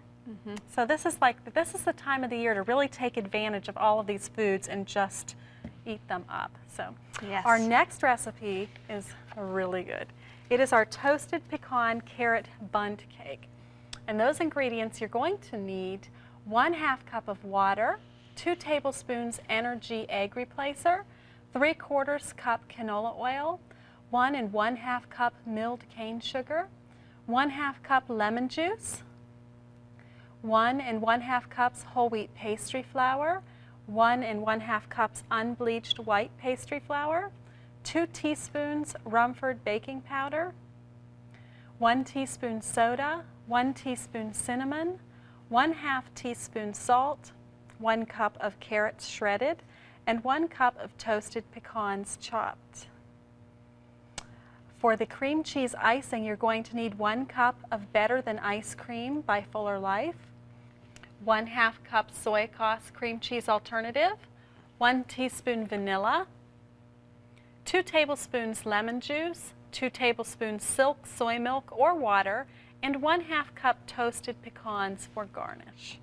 Well, before we start, I just had to show our viewers a little gift that my friend Barbara Kerr gave me. Maybe we can get a close-up of this. These are some pig socks. Showing my And let me true tell colors. you, over the last year, I can't tell you how many pig items I have received from this woman.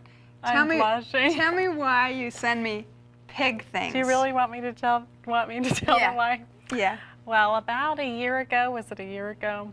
Linda and Danny started having pig problems at their house. They had neighbors that had put a lot of pigs down in basically your front yard, right? Well, right at the end of our driveway. Right at the end of their beautiful driveway, and it really was quite humorous, but although it was very not so You know funny. what we discovered? We discovered, you know, pigs that close to your house, they don't smell very good. And actually the pigs, they draw a lot of flies. And I have to say, but this is, and I'm saying all this to give glory to the Lord because I made this a matter of prayer. And I have to say that many people that were close to us made this a matter of prayer, and the pigs are no longer there. Pigs Praise are the Lord. some nice grass now, but the pig gifts continue to come. It's something that you'll probably always get, Linda. Just a little something. Now, just recently, a couple months ago, we went to Wisconsin, and there was a bird incident. Now, Yes, I thought that Barbara was going to change from pigs to birds, but it hasn't happened. It's really hard to find exactly what would be needed for that. But I do want to share, we were sitting inside a van with the window down, and Linda was in the driver's seat. I don't know if you were just looking, reminiscing at the parking lot of some store or something. And a blood-curdling scream went forth throughout, and Alyssa, her daughter, and I really thought she had been injured, but instead something from a bird had floated through the window and onto her leg, at which point we laughed until we cried. So it truly... It was one of those things that just can't happen. It's not it did possible to happen, but it did happen. And it was very funny. Maybe that's why it did happen. It was one of those moments that you... Now, one thing about it, it's something we'll never forget, right? It's just one of those things that you just put in your mind as a memory, right? You wonder, how does that happen? So but speaking of memories, you can make some good memories making this cake. That's right. And this cake is delicious. And I wanted something that would go along with the garden theme. That's why we're having carrot cake. But I'll tell you, with the toasted pecans, you know me and roasting and toasting things, it just gives a better flavor. You're going to love this cake. All right. Go ahead. We're going to have Linda mix up the dry ingredients. You need 1.5 cups. And this is a first for me on 3ABN, using even a healthier version of white flour. But I have come to the conclusion that certain things, especially cakes, just need a little lighter flour than the wheat flour. So this using is half and half whole wheat pastry flour and half an unbleached white flour that you get from your health food store. So that's fine. And we have our 1.5 cups milled cane sugar. And for our viewers who are unfamiliar with milled cane sugar, what is it? This is a sugar that comes straight from the sugar cane itself. The juice is dehydrated, and then it's just put into the packages. The vitamins are still there, and the nutrients. The only difference between that and sucanat, because you see me use that a lot, sucanat is dark brown because it has blackstrap molasses added back to it. But it doesn't lend itself to certain things like cream cheese icing that it would make too brown. So. Well, the thing about it, this type of sugar too, your body responds to it differently than regular white sugar. It does. And I have found that even diabetics in moderation have eaten my dessert recipes without problems. And of course, I would truly caution you, especially if you're a brittle diabetic, before you jump right in and eat the whole cake. Sure. So, okay, go ahead and put in our 1 teaspoon of cinnamon, our 1 teaspoon of soda, our 1/2 teaspoon of salt, and our 2 teaspoons of baking powder. And I'm going to whisk up our wet ingredients. For our egg replacer, we're using, how many tablespoons of water? We've got 1/2 cup of water and 2 tablespoons of the Energy egg replacer, which is basically like tapioca starch, and there's some different things on the box. I guess this is kind of a small dish for this, but you just want to whisk. I'm going to put this all in here.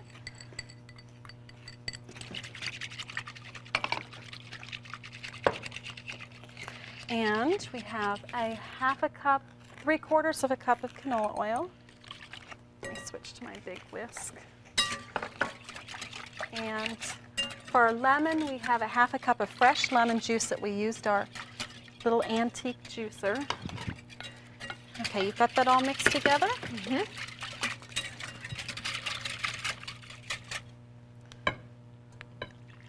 Okay, what gave you the idea for this recipe? Must have been a holiday, a birthday, an anniversary, or something. It was really, truly just you, Linda. Just me? Coming for this show. It All was right. you. But my sister, who's my taste tester, Sandy Brewer, she told me this was one of the best recipes she's ever tasted. Because a lot of people don't like that fruitcake taste with carrot cakes.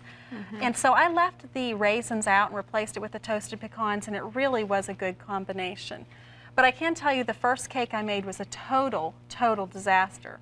I was looking for something to do with all of my carrot pulp.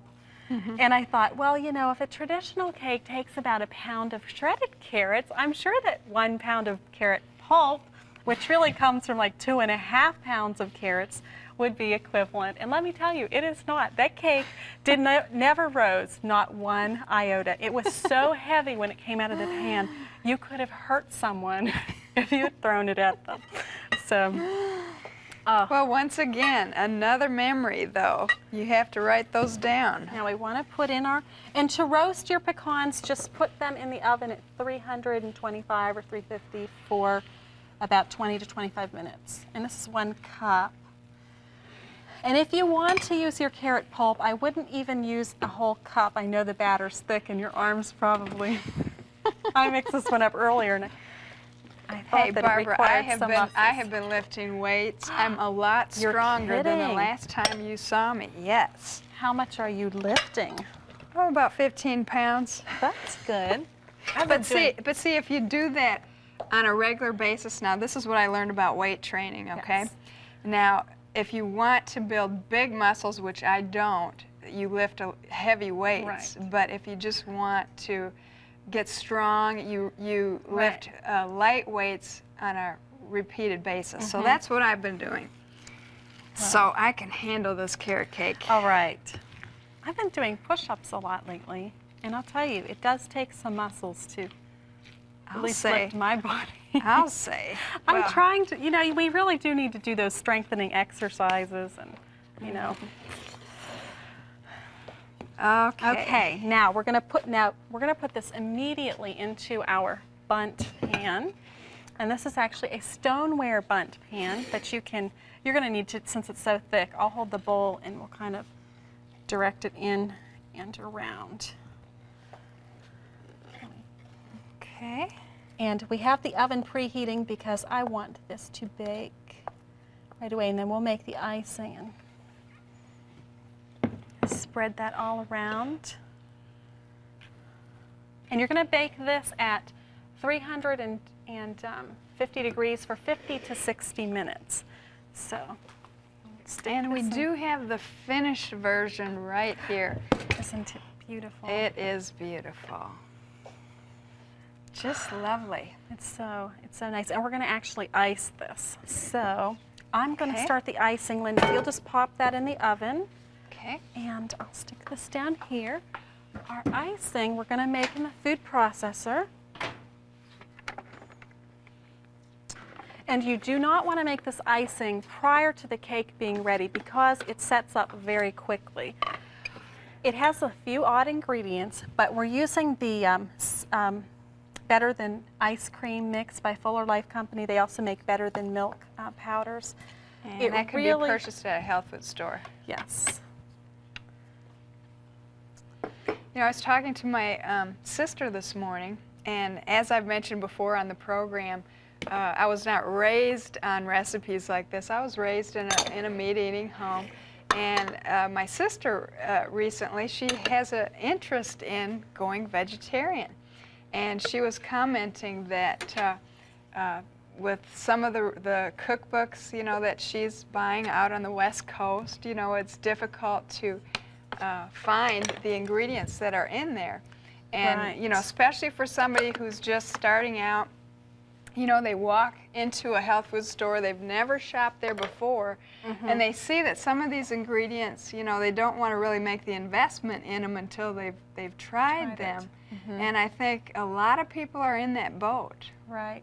And you know, when I started making healthier foods, and I want to put a plug in for my cookbook, I have a Shopping with Barbara 2 pages. I didn't know what liquid aminos were and what milled cane Right. sugar and sucanat, and so I go through those more unusual ingredients and list them one by one and kind of tell people what they're looking for and say, hey, when you go to a store, grab the clerk by the hand, you know, and say, hey, help me with this, because you really can make those changes and get those things in your pantry. So Right. it does make a difference. And let me put a plug in for your cookbook again. Okay. Because if you buy Barbara's cookbook, I promise you the recipes in there are terrific. They are great. When I first became a vegetarian, I had very little help, and so I just went out there cold and just don't know bought what a to do. vegetarian cookbook. And you know, I was just kind of going through the recipes, and I found this recipe for a carrot loaf, right? A carrot loaf. And I made this, and I brought it to a potluck. Let me tell you, that thing was like a brick. And That's my goodness. nobody ate it. And Don't you find that's the problem, though, with a lot of things that you do try? They just do not taste good. And I don't understand really how a lot. I mean, I'm very picky about taste. If it doesn't taste good, it does not end up in my cookbook. And that doesn't mean you're going to like 100% of the recipes, but it does mean that you're probably going to like most of them. Sure. So, Sure. if you're like Linda and I. So let's whip this up. Okay.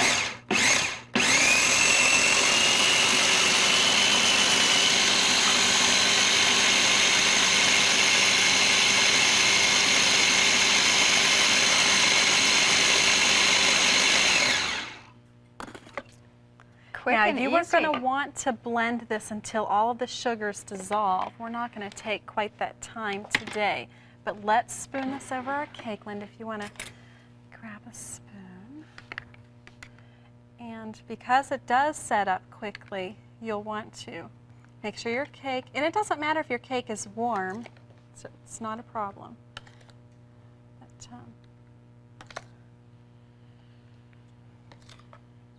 just beautiful. it's really hard. I mean, I really haven't worked on too many icing recipes, but this one was the Fuller Life people. Let's go ahead and decorate this with some toasted pecans, Linda. Just put them around.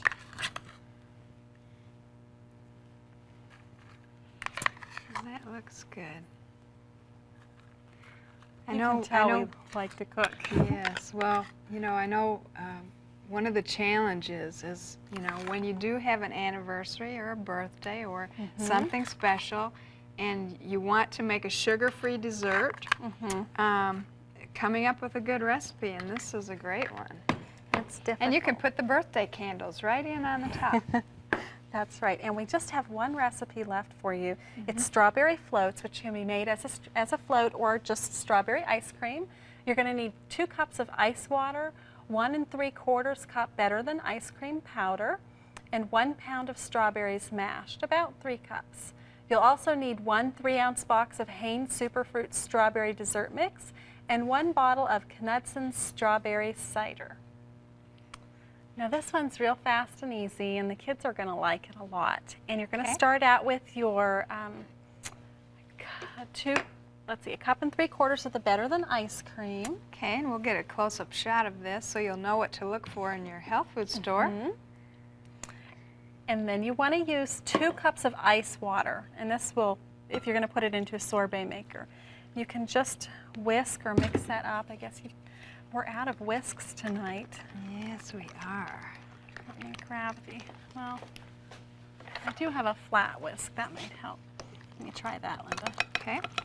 Okay, and then go ahead and open our Hain Superfruits. Now this is like a strawberry jello that you can get also at your health food store. And it just gives it a nice added extra. And then we're going to put in our pound of strawberries. And if you want to make this in the wintertime, just use the frozen strawberries. These are fresh. You can put juice and all in. And then you're just going to put this and freeze it according to your ice cream freezer's directions. And we have a little sorbet maker. We're just going to pour this. Well, that might not be we'll freeze it later. How's that sound, Linda? Well, since we already have some finished sorbet, we will show these. This is our strawberry ice cream. Shall we make a float out of it? Okay. Okay, do you mind my fingers? I don't mind your fingers at all. Okay, I'll give you. Okay, and here's the strawberry cider. Okay.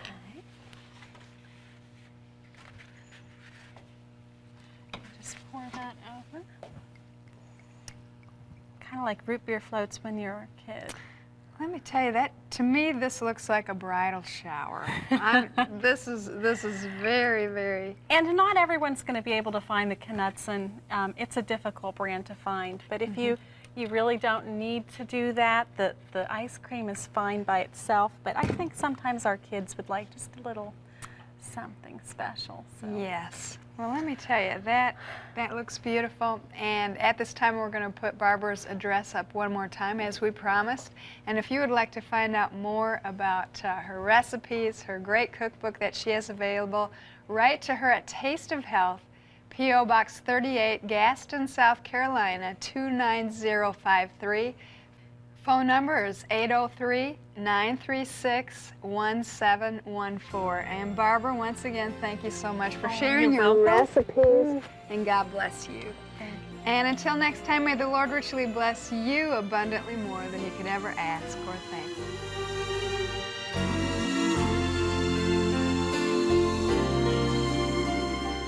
Thank you for being our family. Thank you for being our friends. May God bless